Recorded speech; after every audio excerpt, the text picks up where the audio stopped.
Ingat, sholat yang pertama kali dilakukan oleh Rasulullah adalah sholat zuhur. Rasul, ini bulan Rajab lagi ya, Rasul pulang Mi'raj itu udah mau subuh. Rasul pulang Mi'raj udah bawa oleh-oleh berupa kewajiban sholat. Tapi yang pertama kali dilakukan oleh Rasul bukan praktek sholat subuh, tapi mengajak masyarakat khususnya umat muslim untuk melaksanakan sholat. Sampai-sampai ketika Rasul berada di atas bukit, itu matahari udah mulai menyorot, waktu subuh udah habis. Nah di situ kita baru tahu tuh ceritanya, yang muslim udah mulai ragu, yang kafir makin kafir, kecuali satu orang, Abu Bakar As-Siddiq, dan cerita seterusnya. Nah Rasul jadi melewati waktu subuh untuk mendakwahkan, mengajarkan, mengajak kepada umat muslim bahwa Rasul itu habis dapat oleh-oleh berupa kewajiban sholat. Lewat waktu subuh, datang waktu duha, datang waktu siang, masuk waktu zuhur, baru Rasul mempraktekkan ibadah sholat. Jadi sholat pertama yang dilakukan oleh Rasul adalah duhur, dan kiblatnya masih menuju Masjidil Aqsa, belum ke Ka'bah Musyarrafah, belum, tapi masih ke Masjidil Aqsa. Nah di situ jadi sholat duhur dulu yang pertama kali Rasul praktekkan bersama para sahabatnya.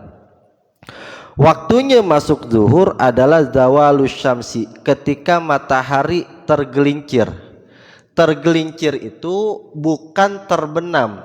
Jadi bahasa Arab ada zawal, ada ghurub. Zawal itu tergelincir artinya tepat di atas kepala.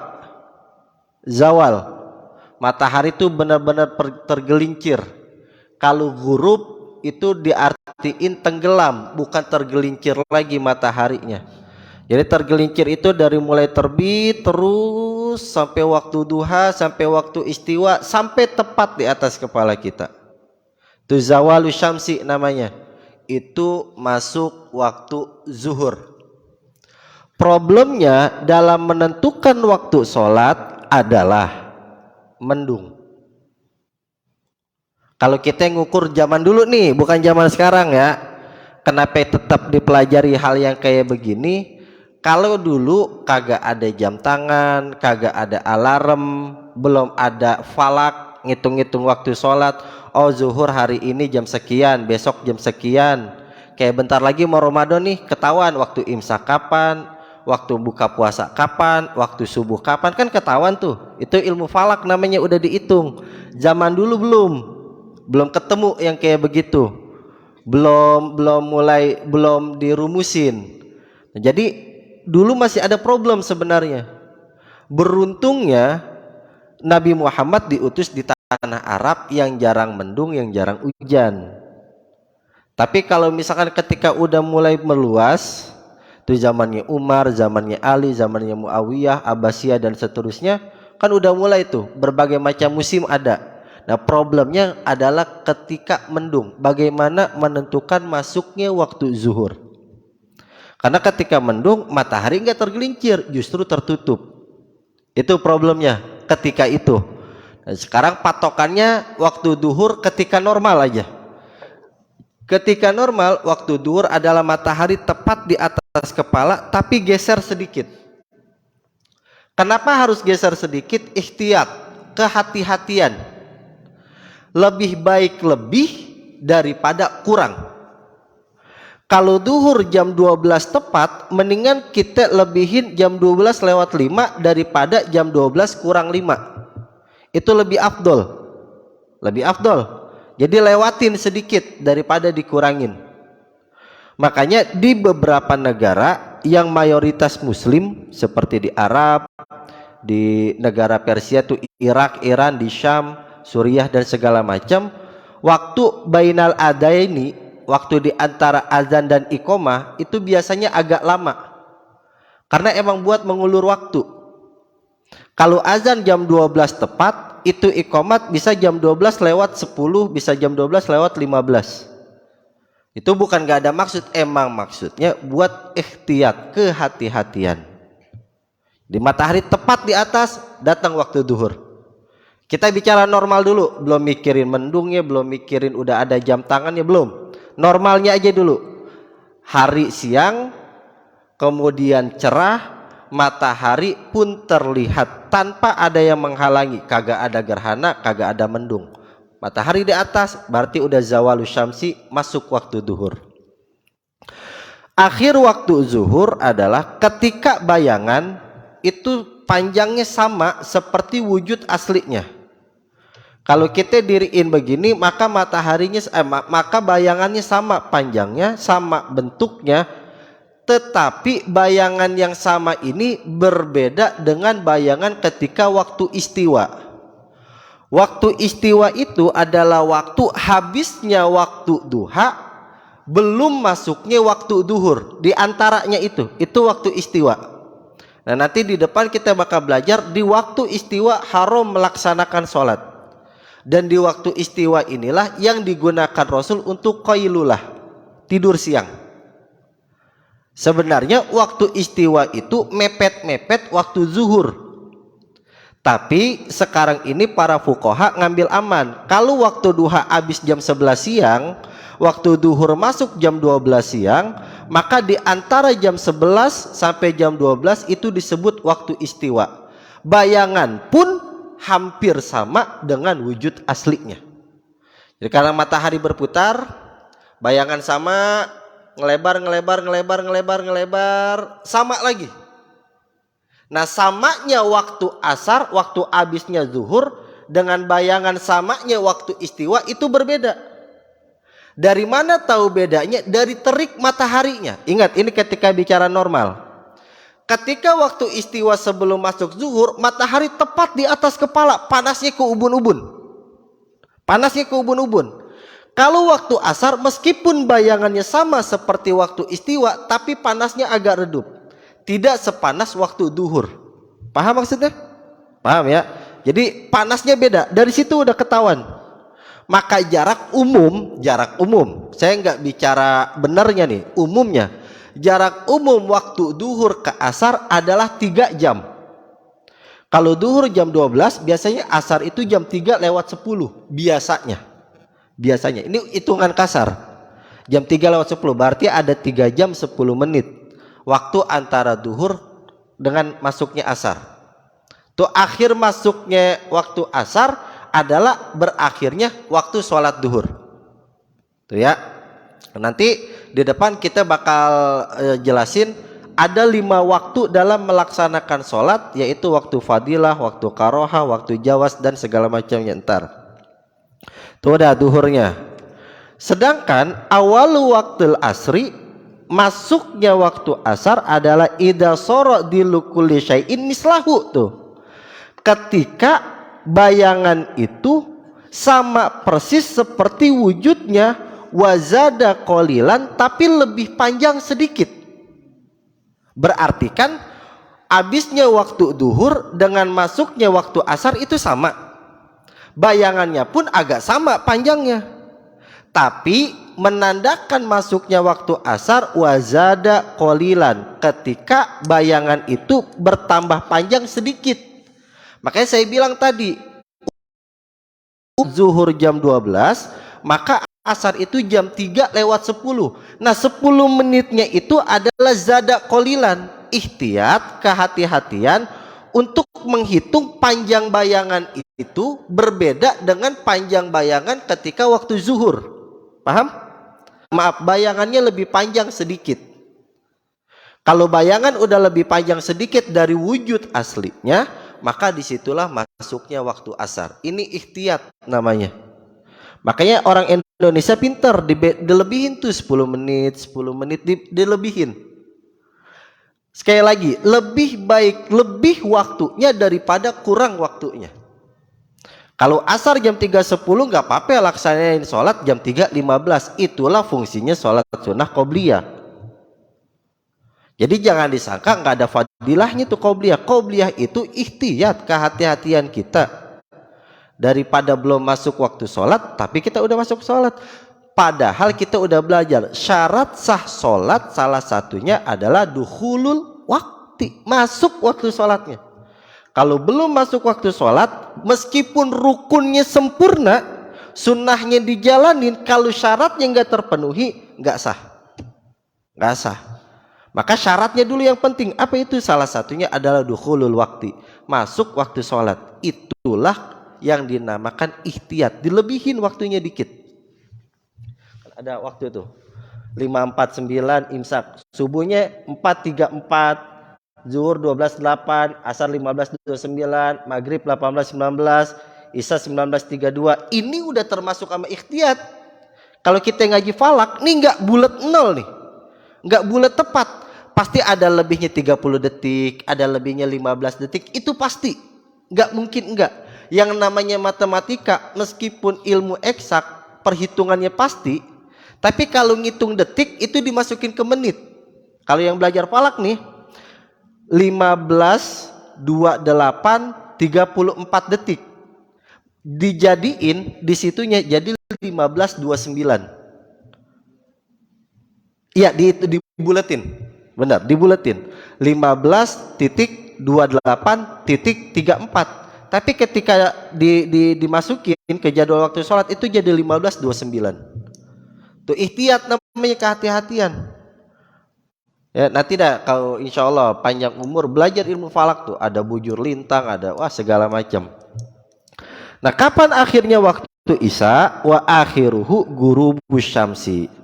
Berakhirnya waktu isya adalah ketika terbenamnya matahari. Ini masalah nih.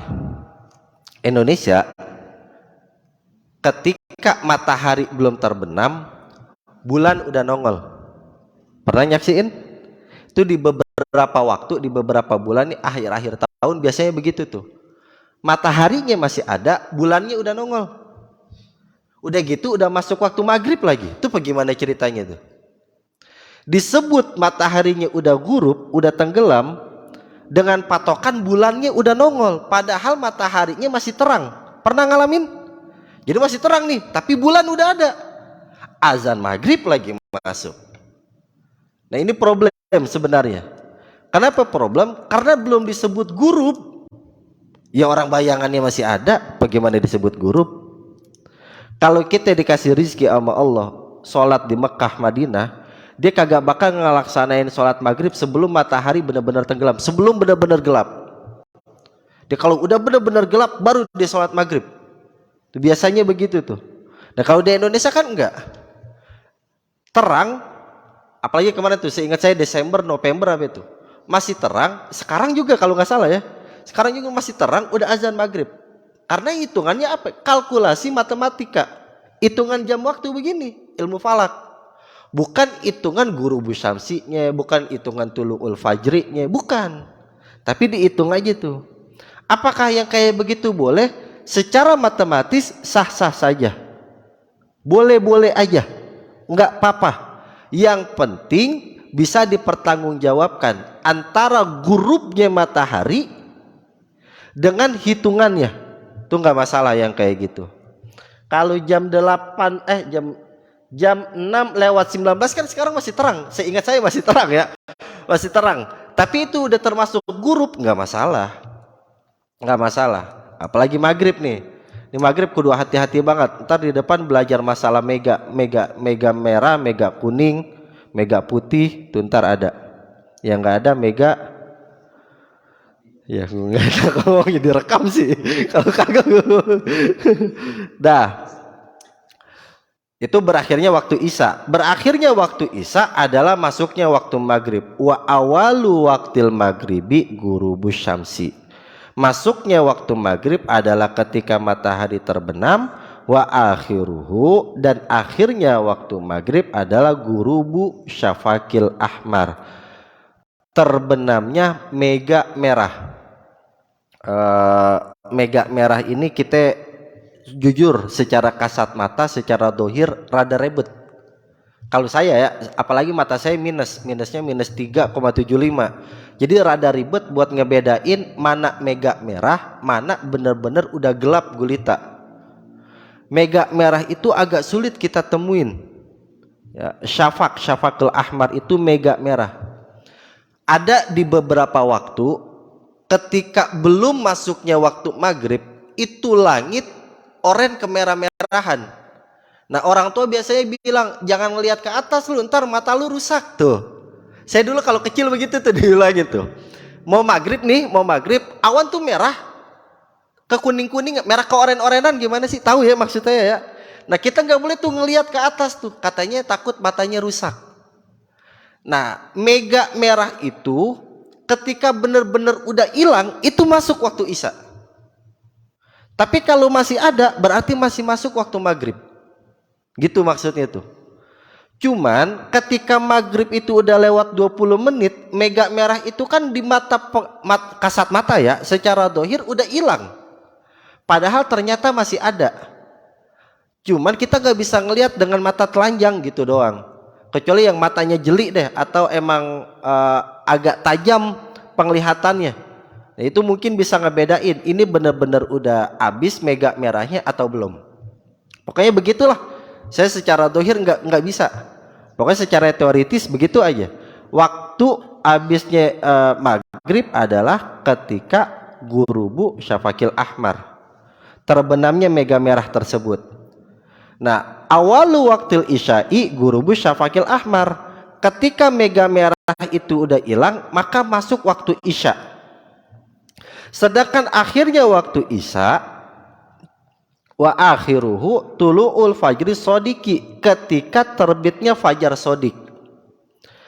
Sebelum fajar sodik ada yang namanya fajar kazib, pagi bohong-bohongan kalau bahasa Indonesianya ya, fajar bohong-bohongan. Fajar sodik itu benar-benar udah masuk waktu fajar. Fajar kazib, fajar sodik ini adalah waktu masuknya subuh. Masuk waktunya subuh, itu fajar sodik. Di sini fajar sodik sebagai patokannya adalah waktu subuh. Maka fajar kadib patokannya adalah waktu sahur, bukan waktu imsak. Bedain antara waktu sahur sama waktu imsak. Imsak jam 5.49. Berarti sekitar jam 4:49 itu biasanya fajar kazib. 4:49 tuh fajar kadib. Mau dekat-dekat masuk imsak ya waktu sahur lah. Kalau suruk aslinya nih. Oh suruk, iya pantesan kayaknya siang banget ya. Anggaplah subuh 4.34 berarti imsak itu 4.24, benar. 4.24 berarti fajar sodik ada jam 3.24, jam sekitar segituan, 3.24 ya, itu fajar kazib. Bagaimana ngebedain antara fajar kazib dengan fajar sodik? Itu dia, kasat mata saya nggak bisa. Kalau saya ya secara teori nggak bisa, tapi kalau secara kalkulasi hitung-hitungan, nah ini dia hasilnya. Itu dia hasilnya, itu fajar sodik dengan fajar kazib. Susah kalau pakai mata telanjang, saya nggak bisa, nyerah saya.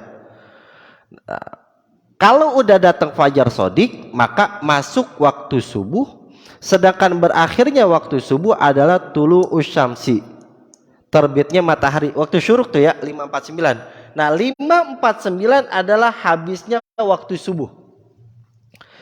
Kalau pengen sholat syuruk jangan di 5.49. Kalau saya lebih hinda bangsa 5 menit. Iya, kehati-hatian. Jadi benar-benar matahari udah ngeblentrang 5.49 berarti 5.54 dah sholat dah tuh jam segitu, sholat syuruk, sholat sunnah. Nanti kalau udah habis waktu syuruk masuknya waktu duha. Habis waktu duha istiwa duhur, asar, maghrib, isya, kadib, sodik, syuruk, begitu aja terus waktunya itu matahari. Jadi meskipun hitungan bulannya menggunakan komariah, tapi hitungan waktu sholatnya menggunakan syamsiah.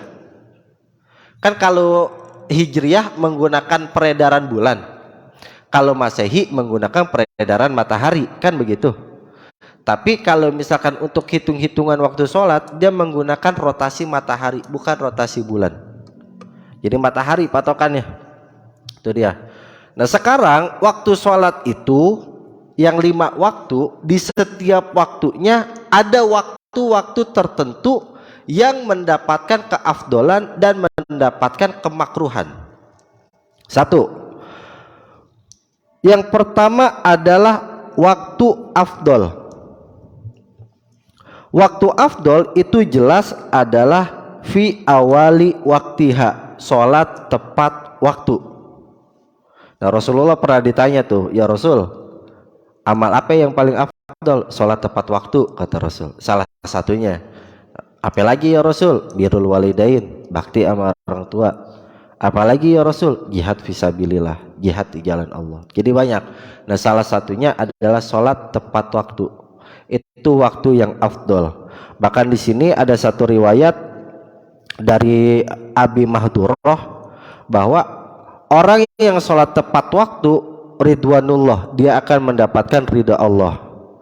Wa ausatuhu, orang yang sholat di tengah-tengah waktu, kalau duhur jam 12, asar jam 3, dia sholat dah tuh setengah 2, dia mendapatkan rahmatullah, rahmatnya Allah. Wa akhiruhu, kalau dia sholat di akhir waktu, afullah, dia tetap dapat ampunan dari Allah. Saking pentingnya sholat tuh. Jadi pertama, sholat yang paling afdol adalah sholat tepat waktu. Yang kedua adalah waktu ikhtiar, waktu bebas milih. Yang dimaksud dengan waktu ikhtiar adalah ityanus sholati fihi bin nisbati ba'dahu. Terserah kapan dia ingin melaksanakan sholat, dengan catatan dia melaksanakan sholat di luar sholat tepat waktu. Jadi kalau misalkan orang udah pada berjamaah, dia belum sholat, nah dia masuknya waktu ikhtiar. Kapan dia mau sholatnya tuh? Apa setengah 1, apa habis sebatang dulu, apa nanggung habisin kopi dulu. Kan orang kita begitu tuh. Habis makan nih, datang azan, Allahu Akbar, Allahu Akbar. Sholat yuk, tar dulu nanggung sebatang dulu. Sholat yuk, tar dulu kopinya belum habis. Sholat yuk, tar dulu masih begak. Sholat yuk, tar dulu dah sebatang lagi. Nah, waktu ikhtiar tuh. Jadi terserah mau milihnya kapan. Yang ketiga, waktu jawaz bila karohah, yaitu ya juzu iqa'us sholati fihi bila karohatin wa huwa yastamiru ba'da firagi waktil fadilati ila ayyabqa minal wakti mayyasa'uha. Waktu yang diperbolehkan untuk sholat adalah waktu habisnya waktu afdol, tetapi dia melaksanakan sholat mepet habisnya waktu sholat tersebut. Kalau duhur jam 12, asar jam 3 lewat 10, dia sholat setengah 3, itu disebut waktu jawaz, masih boleh ngelaksanain jam segitu, dan itu tidak dimakruhkan, masih diperbolehkan. Asarnya jam 3, tar dulu dah gue sholatnya setengah 3, nah boleh kayak gitu, boleh, tapi kurang bagus sebenarnya. Yang keempat, waktu hurmah, waktu diharamkannya sholat.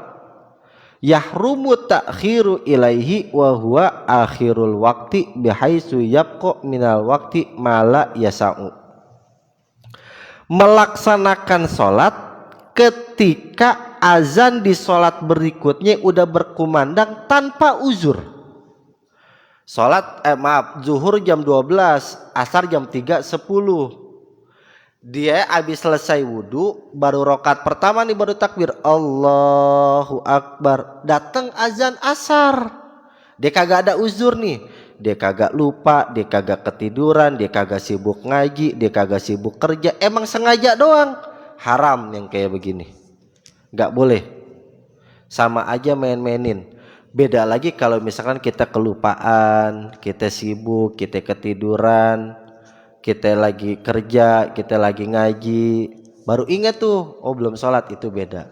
Ya, jadi orang yang dengan tanpa uzur, dengan sengaja melelet-leletin sholat, ngaret-ngaretin sholat, dientar-entarin, itu haram yang kayak gitu. Nah terakhir waktu daruroh. Waktu daruroh ini berlaku ketika kita melaksanakan safar, itu disebut waktu daruroh. Asar bisa digabungin sama duhur, maghrib bisa digabungin sama isya. Nah itu disebut waktu daruroh ya.